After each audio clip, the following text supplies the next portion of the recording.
Good morning and welcome back to Inside. I'm Syed. Every week, I take real academic research and bring it closer to the life you're actually living. Like a diary that did psychology. Let's take a peek. Inside. I didn't plan on going at first, but as I was on the way back home from a trip with my friends, we were talking about a career fair that was happening at the end of the week. Originally, I planned to stay at home and spend time preparing for that career fair, working on my resume, filling out my CV. But on the way back home, one of my good friends shared how he once spent a whole day working on his resume, only for him to end up not applying to any jobs.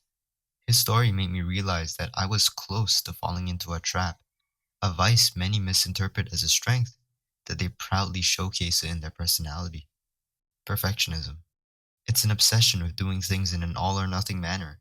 It harms growth because it narrows the way we think. By trying to be perfect, we begin to see whatever we do as either black or white, perfect or worthless. And as the nature of things go, there is nothing on this earth that will ever be perfect. It kills growth because it kills the feeling of satisfaction.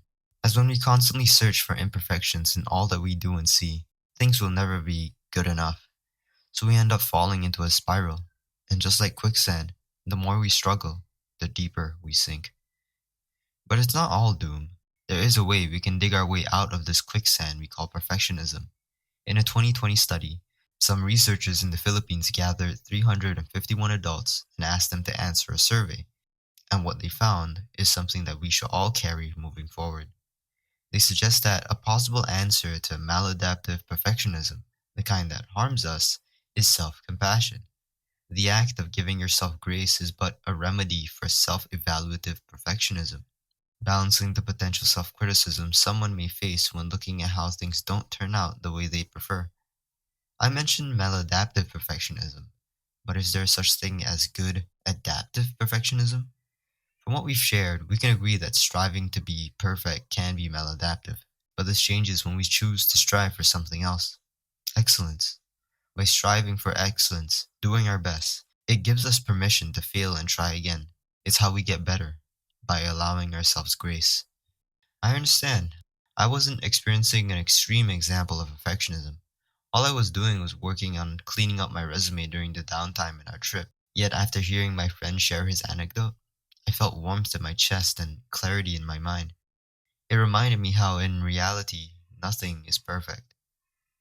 I try and keep a schedule. Wake up at this time, eat that meal on that day, and work out that muscle that much. But lately, I've been learning to accept that things will change. Not just because of things outside of my control, but because that's just how things grow. Evolution. Even in nature, a caterpillar can only begin to fly after it first stops crawling. There's a beauty in making changes to be better. Ultimately, I've learned that I'll never be perfect, and that's okay, because to grow is to change. So let this be my invitation to you to try and do something different, accept when things are just good enough, and not be afraid to try that thing you've always wanted to do. It doesn't have to be perfect, it just has to be there first. And just like you, whatever you choose to do will grow with you. And if it's meant to be, it'll stay with you. And if you're curious how that career fair went, I left with an interview session scheduled. So give it a shot. Who knows how wonderful things will turn out? And that brings us to the end of this week's Insight. Thank you for spending your time here. If something today stayed with you, the best way you can support is to share it with someone it may reach. You can also follow the show wherever you listen. And if you have a moment, leaving a review genuinely helps us out. Until next week, remember that there's always more inside.